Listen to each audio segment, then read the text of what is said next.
Back on air, State of Our Football Nation, George Donikian, Josh Parrish, and we're doing it all via Zoom because we can.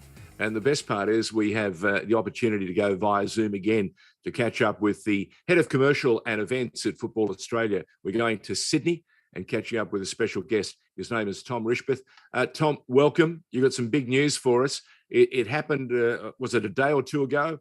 Some very big events, and it augurs well for not only the Socceroos, but the Matildas, the junior national teams, and a whole lot more. There's a brand new name in the marketplace.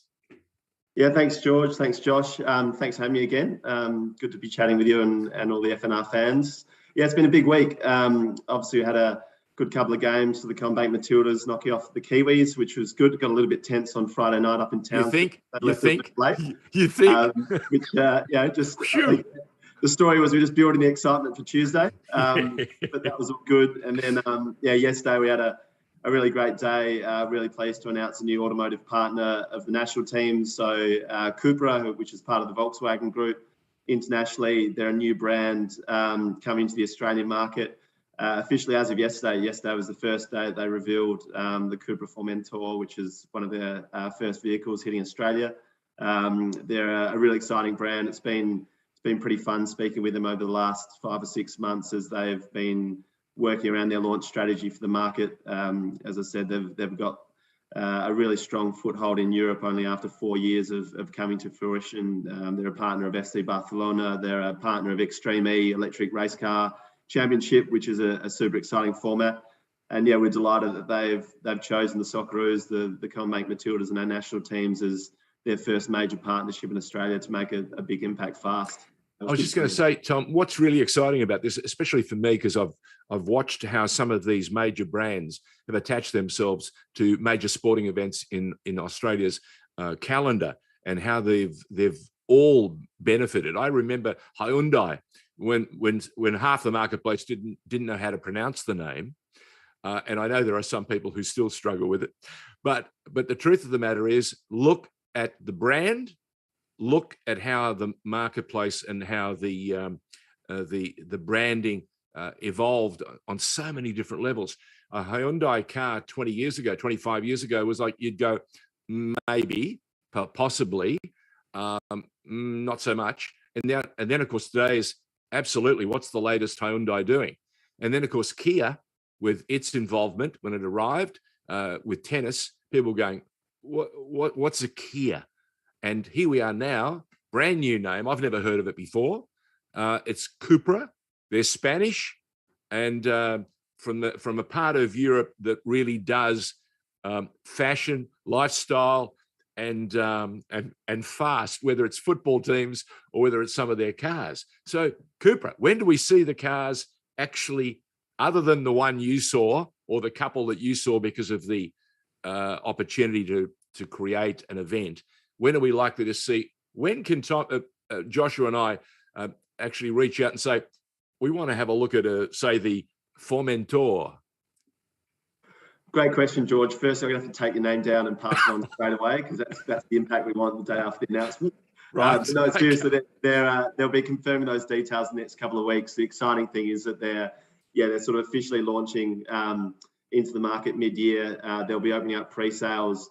To your point about the type of organisation they are very disruptive, future thinking. Even the way that they'll present the opportunity to buy, they've got a really heavy direct-to-consumer digital offering, so you can actually buy a car without ever walking into a dealership.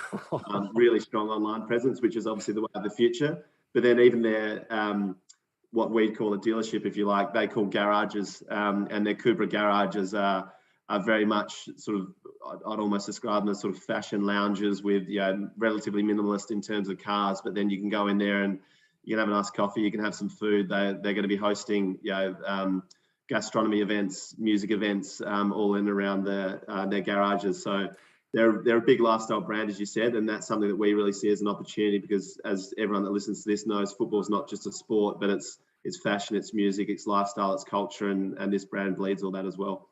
I was going to say the other thing that you've learned very, very quickly, and these guys know it, the whole world is clamoring for an experience. And this sounds like their garages are going to be the hangout spots for that group. What is it? 20? What are they looking for? 20 plus to 40?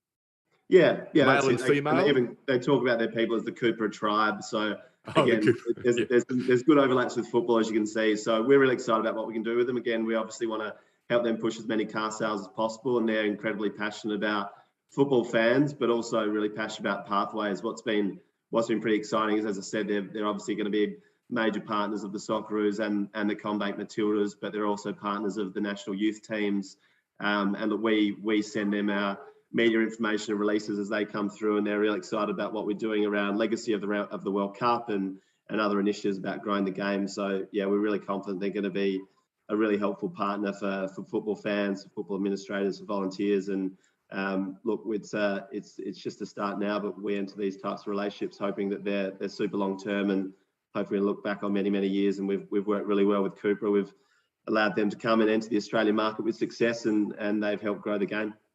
When do we see the marketing campaign, the actual ads that say Cupra, Formentor? So we did a little video piece last week with a couple of our up and coming stars. So it was all sort of under cover of darkness in a car parking lot in Sydney, in a hangar or a garage. It was a little bit of both. It was at the top of a car parking lot, which has a good view over Sydney. So there'll be some content coming out soon on that. And then as we get more opportunities to get them into in and around the Socceroos and the Matildas camp environment, we'll be producing some good stuff with them. But as many of the listeners will know, there's some pretty nice stories around our national teams and travel and distance. You know, the Socceroos travel further in the world than any other nation to qualify for a World Cup. The Matildas have got a pretty cool journey leading up to 2023. So we'll be trying to play a bit of that on some of the storytelling we'll be doing with Cupra. And if there's a couple of tie-overs with Spain, we'll try and work that in as well. That's the thing, Tom. I mean, we always talk about football being this incredible global game, and it just spans the actual world in a way that other codes can't hope or dream of. But it still kind of blows my mind that a car brand from Barcelona is going to be sponsoring Australia's national teams. How does this kind of deal actually happen? Yeah, no, it's a good question. Honestly, it happened. I got a call from someone that was working with them who had experience working in automotive partnerships and sports sponsorship in Australia. And he said, look, I'm working with this brand. They're going to enter the market. They think that football could be a goer, and it went from there. These types of partnerships, they can come in many different ways. Obviously, I've got a small team that's out there selling the game every day. You meet people, but it was pretty interesting. Yeah, you probably get a call from that. Go, righto, I've never heard of it. Let's do some research. But as I said, in my former role, I had a little bit of familiarity with Extreme E. So to see that they were sponsoring something as future thinking as that was quite exciting. And obviously, being a partner of FC Barcelona gives them some pretty significant status straight away. So yeah, that was how it started, Josh. We've been working pretty closely together. We a couple of the key people from Cooper actually came down to watch the Socceroos World Cup qualifier in Melbourne, in front of the packed house there, which was good. We've had them along to a couple of other games, and obviously yesterday's announcement was the public announcement of the deal being concluded, and the work certainly starts here. But it's I've sort of said it to the team and shared it around our business. It's a pretty exciting opportunity for someone or a group of people to actually launch a brand in a new market. It's pretty daunting, and the team that are in charge, they've got Sergio, who's the head of marketing and communication we work with. He's flown over from Spain to launch this brand, which is for him is a pretty amazing task, and he's been a delight to work with. They've got some senior figures who've come over from Cooper in Europe and some of the Volkswagen group in Australia that have familiarity with the market who are setting up the Cooper team here. So I think having that power of being part of the bigger group is helpful as well. Yeah. So that it's not as if they're coming in here with not knowing what they're doing, but what we have seen in Europe in only 4 years of the Cooper brand existing, their sales have been going through the roof. So I think that sort of disruptive element that they're trying to bring to the market's been proven in that market, and we'll see if we can do it here in Australia. You mentioned disruption a couple of times, and it seems to me that this is the marketplace. This is what's going on. You don't need a huge lead in. You just need an idea and a product, and the opportunity to showcase it. And we saw it with all the share riding services that have burst into the marketplace you never would have thought of 10, 15 years ago. Here they are now, they're all around us. And Cupra now, and I'm thinking, you mentioned VW, you mentioned some other things there, you mentioned Barca, you mentioned the Liga. I'm thinking I can see a lot of livery, and I'm talking about jackets, clothes, hats, the whole box and dice that actually goes with it and accompanies football teams very easily. Are we likely to see a Cupra range of fashion? Well, we'll see. We'll see how we go, George. They will have some place on the Socceroos training kit, so they'll have some presence on the men's teams as they come in. But yeah, we have conversation with brands around licensing and opportunities. It's also we work with Nike, who are obviously a major apparel partner, on what comes out to market.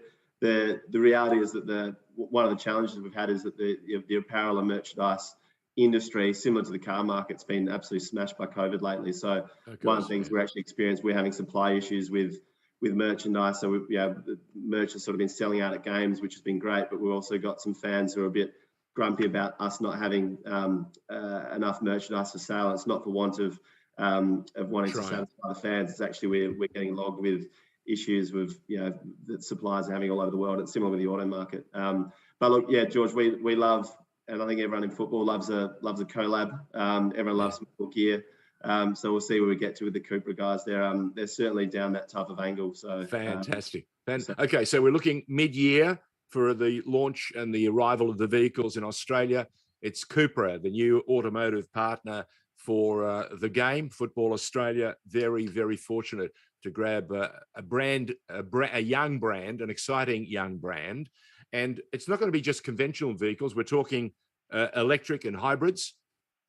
Yeah, that's right. Yeah, they're heavily into electrification and future thinking. So they've got 100% electric vehicle model that will be one of the key vehicles that comes into the Australian market. So I think that's obviously a pretty significant trend more broadly across the industry. But Cupra have sort of started with that angle, that they've got this phrase that they feel that they're the perfect mix of electrification and sportiness.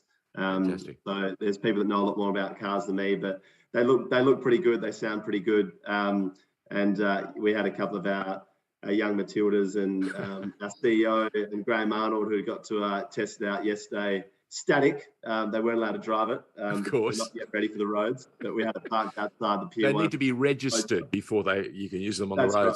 So we got some lovely photos under the Sydney Harbour Bridge yesterday at the Pier 1 Hotel. And again, for us, it was fun having a little media event with some football people, but also people from some car magazines and Executive Traveller and some others. And again, that's what this is about. Yeah, right? Opens eyes into other audiences, and we can hopefully help tell the Cupra story to football fans.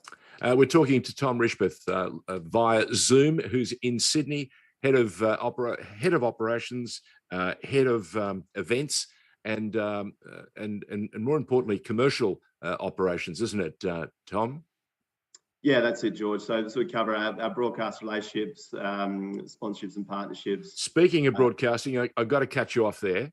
Yep. What are we going to see? Are we going to see 10 and Paramount Plus address some of the issues that have plagued their introduction? I know they mean well. I understand. I know a great number of the people behind the scenes. And let me tell you, I've listened to their enormous frustrations. But can we get assurances that they understand and they want to do what they can to make the product so much better? Yeah, well, George, yes, short answer. Good. I guess if we take a step back, I think what would be great for everyone to recall is 10 Paramount, which is their new corporate business, they have invested a huge amount of money into our game. Yeah. Australia has a relationship with 10. APL also has a relationship with 10. Combined, we now have one of the biggest entertainment organisations in the country heavily invested into football. And look, we had a very long-term, wonderful relationship with Fox Sports, but to be able to have football bleeding across not just live sport, but entertainment programming, news, everything else they're going to be bringing to it. 10 are going to be commissioning a junior program as part of our deal. They've put the Socceroos and the Tildas on free-to-air football more than we have in many, many years. Yes, they've had some technical issues with Paramount Plus. There's not any more excuses for that. I think they've been very open that they need to develop that. The challenge is they're launching a new product in this market, which has been born out of the US, and they're on an accelerated, growth and development of that build.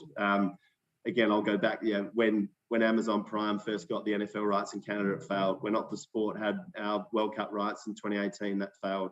They certainly there actually did. hasn't been a live streaming service that successfully launched on day one nearly globally. Now, that's not an excuse, but it just goes to show that there's a little bit behind the scenes. We know that the 10 team are, they're incredibly frustrated because they want everyone in the football community to be loving and watching them. And they're working very hard on that. I think from our perspective, from a Football Australia perspective, they've been fantastic around promoting, as I said, our national teams on free to air. We had a brilliant FA Cup final on Saturday night on Network 10, which was fantastic. First time ever again that the final will be on free to air football. They're picking up all the FA Cup games across 10 play. And then with Paramount Plus, they're working really hard, especially with the APL, to make sure they get those technical issues sorted. But again, if we just and there's a lot of passion in this game, and I love that. But let's also just remind ourselves that you had a bunch of young Sydney-based APL A-Leagues players on the living room last week. We're getting casting calls asking us, are there any ex-Socceroos or ex-Matildas that want to be on The Bachelor or other programs? Now, oh no, we say that with a smirk, but it's good fun for the game, and I think that's great fun. No. The sport of football is getting that great coverage. I'm never going to be a naysayer. No. I just want to make sure that the word is out there and people get a handle on it. Yes, it's very easy to knock anything, and that doesn't mean you can't come in for criticism. It doesn't mean the same thing applies for us on air. If we're not doing our job, same thing applies. We need to hear it, we need to take it on board, and we need to learn. And and when you have things that are brand new like this, and they're trying something as exciting as this, and let me tell you, I've been in the television business for an awful long time. I never saw this level of commitment. Yes, they're not delivering just what we want right now, but I understand probably better than anyone just how big a call this and what they're trying to do. And it is fantastic, and it will come in time. We've just got to be there with them. Josh has got a question. I can feel it. Well, I'm most excited really about the Asian Champions League kicking off and finally being able to watch the neutral games in Australia, which we were told was a commercial impossibility for years and years. But straight off, as soon as a 10 get the rights, they're all up on 10 play, which is amazing. Maybe it's a niche area of interest for the diehards who want to see Asian Champions League games not involving the Australian teams. But I think it's only ever going to be a niche area if they're impossible to access, and that's what 10 have seen. They just chuck all the streams up on 10 play, and the nerds like me can nerd out over it endlessly. And nerd parties everywhere. Exactly. And this competition has so many amazing players in it. I think it's not well recognised in Australia just yet. What kind of work is FFA doing, or Football Australia, I should say? Thank you. Still stuck in the past on my end, not you guys. But what kind of work is Football Australia doing with the AFC in terms of promoting Asian football on our shores? Yeah, Josh, really good question actually. And again, when we went to market, and this is sort of public, we as Football Australia, given this was the first time we're going to the broadcast market, not with the whole book of Australian football together. Obviously, the APL we're going to market with the A-Leagues. We were really, really keen to ensure that the Australian football fan would be able to know where they can watch the Socceroos or Matildas whenever they play, outside of the FIFA World Cup, which everyone knows is the FIFA on those rights. So we worked with the AFC. We acquired those rights so we could bundle them as part of the package that we could offer to the market. And one of the big things that we spoke about when we went out and spoke with all the potential broadcast partners and then landed with 10 was that Australia is part of this very large network of Asian football, and we should celebrate that. We've got rich history in it. There's some really incredible statistics around the impact of that on football locally, but also in Asia as well. When we won the 2015 Asian Cup, there was a 20% uplift in participation the following year after winning that tournament. Wow! So, and that's also where for us, we know that the power of the green and gold is so inspiring. So we want people to be able to make sure they can watch the Socceroos and Matildas whenever and wherever they play. But it was also one of the big things we spoke about for Australian media partners is there's also a huge Asian diaspora in Australia. And there are a lot of fans that want to watch Australia but might want to watch some of those other Asian nations. And we see that as an opportunity. And I think that's one thing that we are we have regular calls with AFC, and then also their media and broadcast partner, Football Marketing Asia, with the Channel 10 team about production plans for whether it's World Cup qualifiers when we're working on, or for the Women's Asian Cup, which obviously we didn't go as far down the line on, but we work quite closely on them and promoting Australia's involvement in Asian football, but also Asian football in Australia, because again, it's only a growth opportunity for us all. No doubt about that. Tom Rischbieth has been with us talking about some exciting news that involves Football Australia and the national teams, the Matildas, the Socceroos, and not only that, our junior national teams. And it's about a new automotive partner. It's called Cupra. We're going to hear a lot more because I think the advertising starts about July, August, somewhere there? Yeah, hopefully earlier. We'll see. Fantastic. Okay. Put our names down for the first test drive, all right? Done. Okay, good boy. That, George. Excellent stuff. Oh, before we go, some exciting news. Harry Suter, who had an ACL during the World Cup qualifying games against Saudi Arabia late last year. I think it was December somewhere, Josh.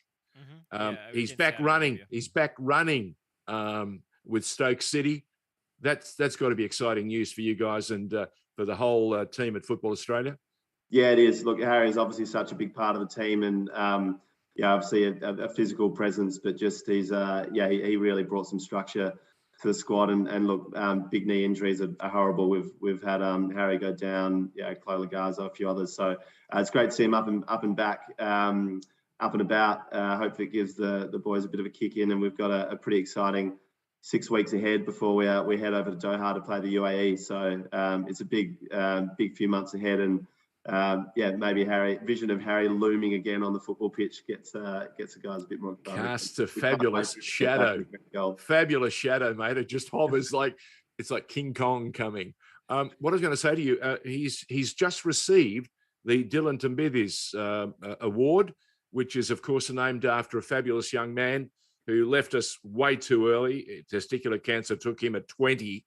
He was a sensational talent, would have been a captain for Australia. That's what everyone who knows the game and knows the youngster at the time believes. He was that special. So to get that award, what is it? I suppose he's already said he's most honoured and humbled to have received the award. Yeah, look, I think the nature of that award is one that's held pretty special, and to recognise Harry's growth as a national teams player is pretty special as well. So look, for both of the national team squads, the Socceroos and Matildas, again, I'm not in the inner sanctum in the national teams unit, but everything I experienced both directly with the squad and then hearing that they're a very special group of people, and they both had a lot of challenges. The Socceroos have barely had a similar looking squad in any window for the last 9 months through COVID, but they keep working their backsides off, and they carry the expectations and the excitement of the nation on their shoulders, and we're hoping they're going to do a pretty good job of that in June. And similarly with the Combank Matildas, they've got a huge, less than 500 days to go before the World Cup, but there's a lot of growth in that squad, and hopefully they're just coming into their own. But we know that they are a special group of players. They've got a really deep bond, and I know they're pretty keen to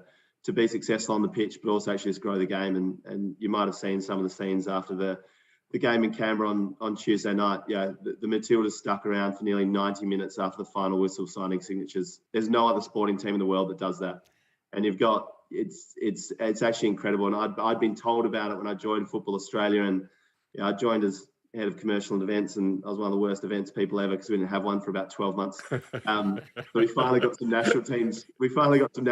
Content back, and I'd heard about the difference between the Socceroos game and the Matildas game, and it is quite special, and to see that in the flesh, and especially because so many of them are playing their trade overseas for the biggest clubs in the world now.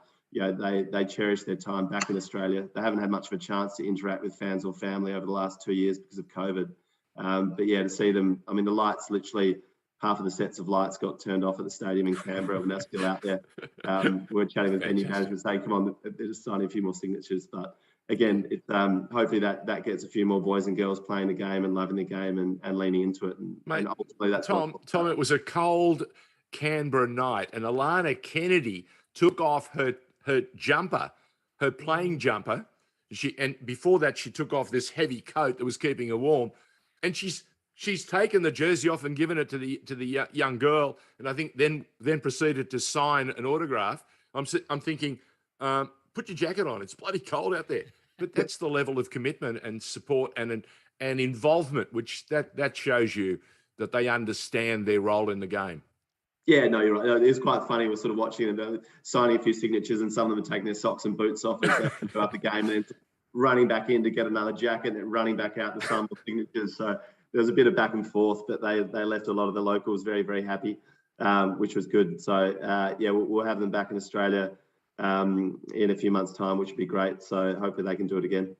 Fantastic stuff. Tom Rischbieth, you've been fantastic, mate. Thank you very much.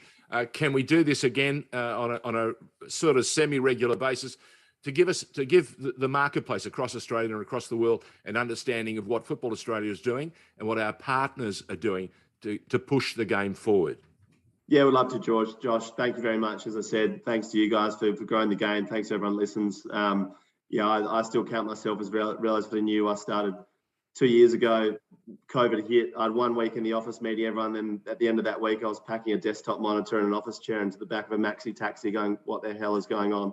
And it's been a ride since then. But yeah, I love working for the sport. I love working for the governing body. Ultimately, we're all about growing the game. And I know there's a huge amount of passionate people that listen to this, and hopefully they can take a few of these positives. Yeah, it is great for the game to have big organisations investing their money, but their commitment and their promotional power behind the game.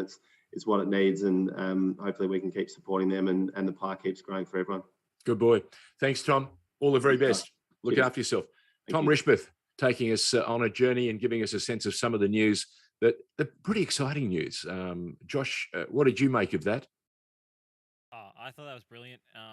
I also wanted, just on the back of the mention of the Dylan Tombides medal, that Harry Sutar has been awarded, to mention how the fundraiser went that we attended, myself and Lockie Flanagan. Tell us about it. For Danny Dixon. It was a charity match with a number of high-profile names out there on the pitch at Broadmeadows Valley Park, the home of Hume City. So, for context, if people weren't following along with this story, it concerns Danny Dixon, who's a Hume City player in the NPL, beloved member of the Victorian football community, and indeed the Western Australian one as well. And he was diagnosed recently with testicular cancer, but he actually got a diagnosis and detected it really early, which is always the difference between his and Dylan's tragic case. So he's able to get on it quickly, and 2 weeks after his first round of chemotherapy, he's back out on an NPL pitch playing at the highest level of Victorian football, which is just incredible. And again, the message: if you get it early, you get it diagnosed, and away you go. You got a chance. You got a chance. Check, Yeah. And they like Danny wanted to do something bigger than him in order to draw awareness to it, and make sure that if people God forbid go through what he's gone through, they do have the best possible chance. And that's what he's done, to put on a charity game for testicular cancer awareness, raising all money. All the proceeds went to the Dylan Tombides, the DT38 Foundation, and we had an amazing match at Broadmeadows with the likes of Thomas Sorensen and Fahid Ben Kalfala taking the pitch. Whoa! It was fantastic. We had some figures from the worlds of tennis and boxing. It was great. It was so good. I was just going to say, how is Tomas Sorensen looking in the goals? He was good. Actually, they did a swap at halftime, and his team was winning it at halftime, and then they ended up losing it full time. So I'm not sure if Thomas was particularly happy. He didn't look like he knew he was playing in a charity game, by the way. He looked like he thought it was a competitive fixture. But, I was just going to say, when you're at that level, and he's played for so long, there is no friendly, there is no light switch, and this is what people don't readily understand. I've had the extraordinary pleasure and joy to play in a lot of celebrity events, and the one thing I can tell you, Josh, the people who play in them, they mean business. Yeah, and I even remember having to play in a curtain raiser at Football Park in Adelaide in front of 48,500 people. And it wasn't a football game, soccer, it was a football game, AFL. And little did I know that there was going to be that much intensity. And I learned very quickly. Oh, yeah. I picked up that the eyes on the opponent, they were focused on me and they meant to run through me. And if you're wondering, they did. Well, this was a back and forth affair. It finished 4-3 in favour of Danny Dixon's DD44 team. The goal of the day, which is, of course, the most important thing, of course, went to South Melbourne's Jai Ingham, who cut inside regular. 25 metres out, curled one to the top corner, which was incredible. But I'll shout out to the recently retired from NPL, Theo Markellis, who got a couple of goals on the day as well. It's fantastic. Is that right? Yes, he was looking in great form. And he was on a hat-trick, and they had a spot kick, and he gave it to a teammate, and they missed. Oh, that's heartbreak. That is heartbreak, my friend. But that fundraiser is still active, by the way, online. If you go to the GoFundMe, just search Danny Dixon GoFundMe, and you'll find Excellent. it. They're well on their way to raising $20,000, which is fantastic. You're a commentator. You're a referee. I've told you time and again, penalties are not as easy to score as you imagine. And even the greats, whether it's Ronaldo, whether it's Messi, Pelé, they've all missed penalties. And it never ceases to amaze me how many people in the terraces just cannot get their head around the fact that you can miss it, because they never miss it from the terrace, mate. Never. Let's talk A-League news, because tomorrow promises to be a huge day for Melbourne City club, getting ready to play its first AFC Champions League match in the club's history, and it's up against a Thai side called BG Pathum United. Now, you got to tell me, what does BG stand for? Not a clue, George. Is it big group, Pathum? Maybe it could be. It could be a word so long that they couldn't fit it under the character limit, as far as my knowledge of Thai goes. But I do know a little bit about the side itself. Yep. What do you know? I was on the our friends at K-League United did a brilliant preview podcast, which you can go and find. It's on the FNR platforms as well as on their own podcast feed. And basically, they went through every group, and they had experts from around the continent, including myself, on to talk about each country and each side from each country. And they had a brilliant Thai football expert by the name of Jian. I'm not going to try and pronounce his surname, but yes, Thai names, they are unique.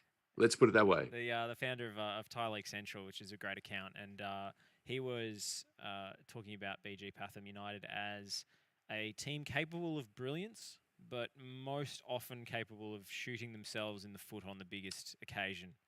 Okay, so I followed a couple of those clubs. Yeah, there was shades of sort of JVS era Melbourne Heart and Melbourne City. I'll go easy.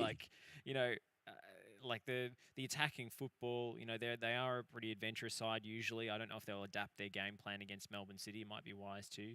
But they are second in the Thai League, and they've got good firepower up front, but they tend to make big individual errors and cough up silly goals in big games. So they're trying to reverse their reputation as chokers, I suppose, which is an interesting subplot going into this one. I was going to say, they're playing Melbourne City at home. So it means City playing away. We got a chance to hear from Patrick Kisnorbo and also the club captain, Jamison. Yes, we did. I'm not confident in our streaming setup today to be able to roll those, to be honest, without a crash. But all right. So let me resort. I was going to say, let me resort to you then. Seeing you, the expert in this podcast, what did you have to say about City's chances? Yes, good question. Well, they asked me to pinpoint a key player, and I said Florent Berengay because I thought you might go before the injury. And of course, with his hamstring injury in the derby, that makes it really tough for City. I think to break down some of these deeper defences that are going to sit behind the ball and try and just nullify City, I think they're going to find it a little bit tough. And, these clubs need to look no further than the blueprint that Tony Popovich laid out on Saturday night for the recipe for how to beat this City side. Which is well, essentially score early and then close the door. Exactly, and attack in transition on the flanks is the other key part of that. Yeah, but you've got to have the players to do that, and everyone fascinates me. I mean, Melbourne Victory have got a guy who plays for New Zealand, or should play more often for New Zealand, but clearly somebody's whispered in his ear, "Don't make yourself available for the All Whites because we need you for the A-League campaign for Victory," because he's been in outstanding form. And dare I say it, you know how Bulls, you just wave a red flag in front of them and they get excited? Well, for Rojas, all you've got to do is hold up a City shirt. That's my perspective. That's my perspective. Back in the day, right? He loves the victory, he hates the heart, and he's had that reputation of scoring in Melbourne derbies. Yes, he does. He does. It's well earned. It was interesting listening to Philip Rollo the other night, Kiwi football journalist, talking about how Rojas has been left out of the squad after they were called up outside of a FIFA window, and Melbourne Victory had the clash with their Asian Champions League playoff game against Vissel Kobe, and he didn't join up with the squad. And now it looks as if Danny Hay, the New Zealand coach, is going with the tried and true, the players who've got him to this playoff game. So Rojas is going to have to do something special to convince him that he's deserving of being reintroduced, because they've got a lot of good young players in that side, including Callum McCowett in Rojas's position, who's playing in the second division in Denmark at the moment. It looks like his team is going to get promoted. So it's a tough ask for Rojas to get back in there, but if he keeps scoring spectacular goals like he did on Saturday night, he simply has to be picked. Like there's no way that they can leave him out in this sort of form. So the last 3 games that I've seen from him have been a massive improvement in terms of, I think, him taking a little bit more responsibility on his own shoulders and not always looking for a pass to a teammate in the final third, being a little bit more selfish and a little bit more decisive. I've been impressed with that because that's been my knock on him this season, and it seems as if his body is a little more reliable this year as well, and he's trusting his body a bit more. I was going to say, when you start having faith in your body, the confidence, he will always resort to the original player we first saw. And Rojas was, I see it, I go for it.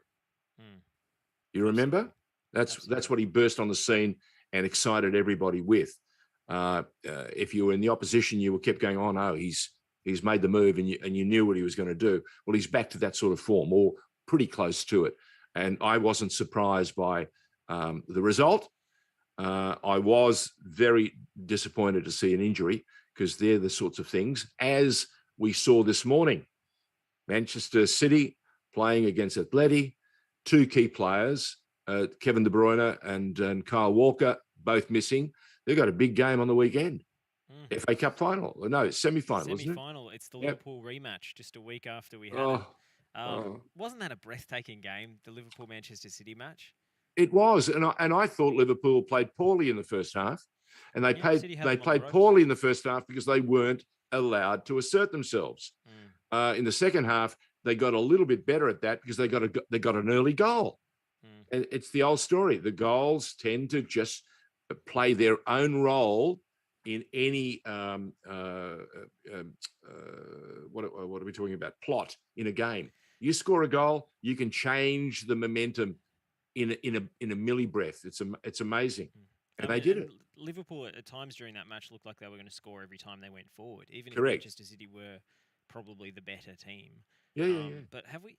It was actually got me thinking, and I'm too young and haven't seen enough football to actually make this judgment. But is this the most thrilling rivalry we've seen at the top of the Premier League in the Premier League era? Let's limit it to that in the 90s, because my argument here is that we've had a lot of fantastic rivalries and fantastic narrative and storyline off the pitch. Yep. This seems to be more of a friendly rivalry with both managers so respectful of one another, which was not the case in the Arsenal, Manchester United, Wenger, Ferguson days. Yeah. But that's more about the characters. Exactly. I'm talking about on the pitch. Yeah. They're 2 coaches who are so committed to their vastly different but equally attacking philosophies. and not willing to take a backward step. Whereas in almost any other top shelf rivalry in the Premier League era, you've had at least one more pragmatic manager who Yep. was prepared to sling some mud in the press and Okay. close up defensively in the big matches. Okay. You saw Aston Villa play Spurs. Spurs play Aston Villa. Yeah, I saw And highlights of them. and you saw, well, you should have seen the game. Did you see the injury to Doherty? I did. It was horrible, Okay. horrendous. That injury has now put that player out for the rest of the season. Everyone at the time thought it was just a good challenge. It was the sort of challenge that Steven Gerrard demanded of his defenders, right? I agree. Yeah. That's not the defence that's played by both of the teams that you were talking about. Liverpool don't play that defence, and neither does City. Fair? Yes, fair. And I'd like to actually touch on that Steven Gerrard thing, because I think the seeds of this were sown earlier when Villa played Arsenal, and Bukayo Saka was asking for more protection from the referees after the match. And Steven Gerrard made this, I think, a ludicrous comment about, how he's got all these screws in his hips these days, and his ankles. And that's just the reality of Premier League football. And, give him time, he'll learn. He'll learn that this game is all about pain and masculinity. And I just found that such a ridiculous, argument. It was so backwards to me.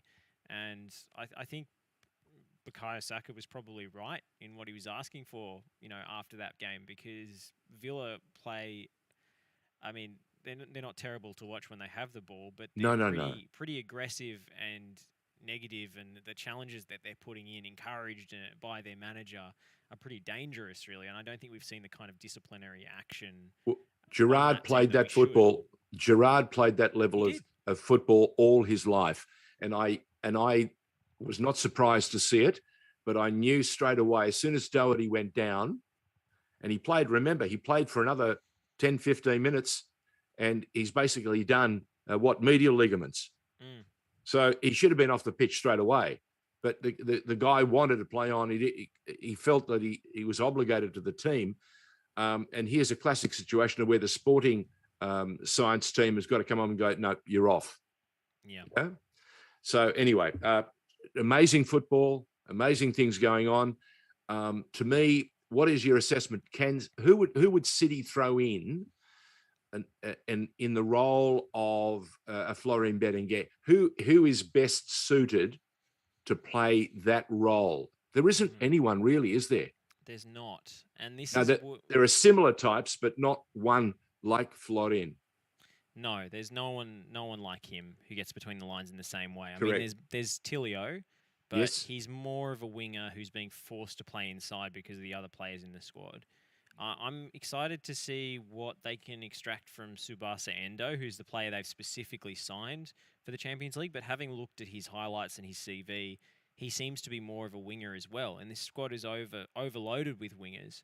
So I think maybe that was an oversight when they were recruiting Endo. If he indeed turns out to be a great attacking midfielder who can play between the lines in tight spaces, I retract this. But having looked at his highlights in America, or in North America, he looks to be mainly playing on the right flank. So I don't know. I don't think there is a player that they can bring in who will play the same role, because do you risk and bring someone into the squad that hasn't played too many minutes but does have the talent? Or do you have to grab someone who's played a lot of football and ask them to play that role? I think Patrick Kuznorba tends to respect seniority in his squad. Yes. So I suspect we'll see more first-team players being played slightly out of position. I think you'll see Tilio, Metcalf, and O'Neill probably. It's the most likely, with Gamulka. Is O'Neill back? That's a good question, actually. Because it's very hard to keep track of all these injuries. Yeah.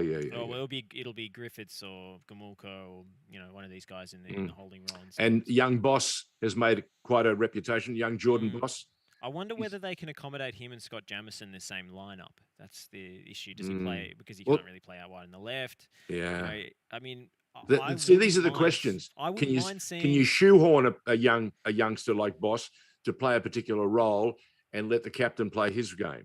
Yeah, we see a little bit more rotation with Jamison because Yeah, they've got good this point. heavy schedule of Champions League matches? Because I think Boss deserves to be in the team at the moment. Could we see a different, somewhat different formation from Patrick Kisnell? We've seen teams, like the Scottish and Irish national teams. We mentioned Matt Doherty before. Yep, Trying to accommodate him in Coleman or that's right. Kieran Tierney and Andy Robertson playing a back three, and maybe with the Jamison style player is the left hand side of the three, and then the player like Boss who loves to get forward and score goals and provide assists as the wing back. So could we see a little bit more lateral thinking and creativity from Patrick Isnormo and how he sets his team up given the absentees?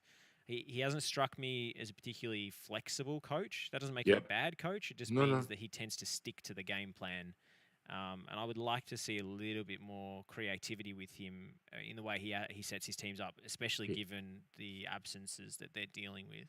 Yeah, I was going to say sometimes in life things are thrown at you, and you have to step outside that very comfortable shell or that restrictive straitjacket and be creative, as you say. I'm keeping my fingers crossed. What time is the game? It's tomorrow on 10 play. Yes, and it'll be at 9 p.m. Okay, kickoff so time. 9 o'clock. So not too bad for Australian. Okay, so East it's Coast viewers. Melbourne City's first game in the AFC, the Asian competition, and they're playing a Thai side, BG Pathum United.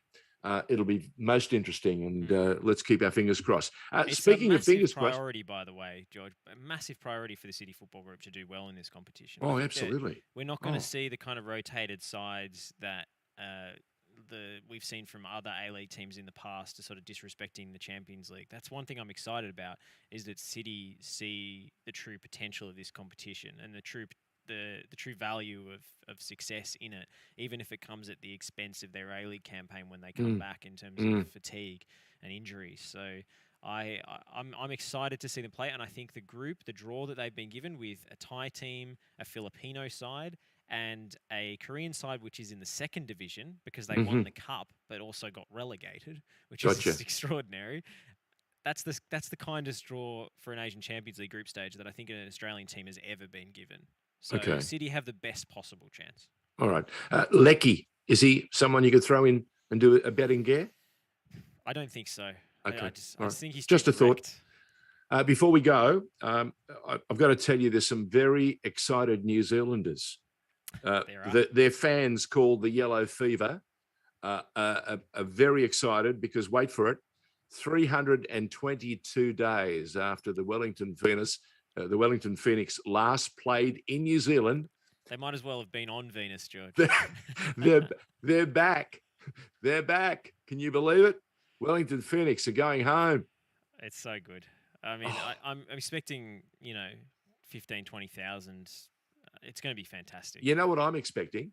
A whole bunch of naked men and women twirling their shirts around. I mean, that's got to be. I mean, talk about Alana Kennedy in Canberra. Wow. Multiply that by hundreds and thousands. Oh, it's exciting for Wellington Phoenix. They've been playing in a bit of a vacuum, and it's, again, we don't appreciate the sacrifices. And the same thing should be said for Perth Glory. That side was decimated at the beginning of the season. They had challenges galore with not only injuries but COVID. Then they had the state being closed on them. They were like the outlaws of the A-League. And they had to keep moving in between. It was a lot to ask. And can I also, being an old goalkeeper, acknowledge young Reddy, 400 gamer. That's not a bad effort, is it, eh? Not bad effort at all. And he might be the last remaining NSL representative in the league. That's a good call. I'd like to do a bit. Yeah, and someone let us know. Because I don't think Nikolai Topor-Stanley played in the NSL.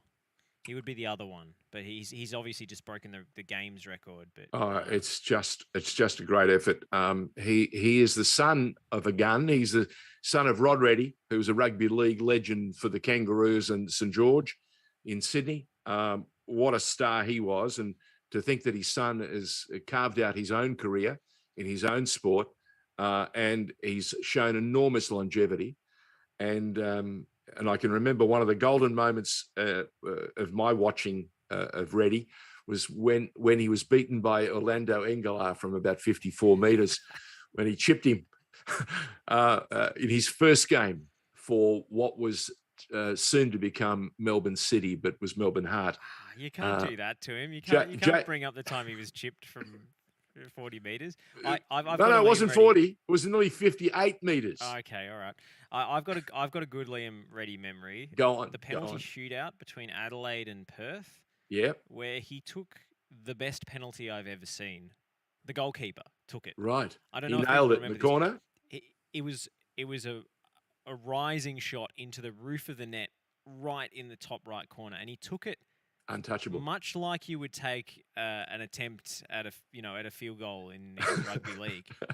I think you saw the influence of his old man in that one. It was like he was kicking off the tee, and it just rocketed into well, the let me roof tell you, of if the it was a top corner. toe poke, it was definitely rugby league. It was. I think it was off the forefoot, but okay. It was. He was definitely. It wasn't good. It wasn't good technique. He was leaning back. Yep. He Wow. put everything into the swing, and it was the best penalty I've ever seen. It was All right, absolutely unsavable. Well, let's. It's only fair that we gave you a golden moment for Reddy, and we gave you a little blooper moment, which happens to every goalkeeper in their football history. Let me tell you, Josh Parrish and I have really enjoyed getting back after a couple of weeks away doing State of Our Football Nation.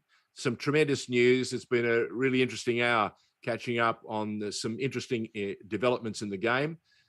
Yes, we can talk about being negative and certain things not happening as we'd like them to, but at the same time, we've got to say that there are enormous things happening below the surface. Let's hope they bubbled out to the surface and really realise some tremendous goals, not only for the clubs involved and for our national teams, but also for some outstanding characters who deserve the very best. And Harry Suter, welcome back. And Stoke City will be thrilled to bits, but so too will the Socceroos, especially when you're back in the team. Thanks, Josh. Thanks, George. Okay. You're listening to the State of Our Football Nation on FNR.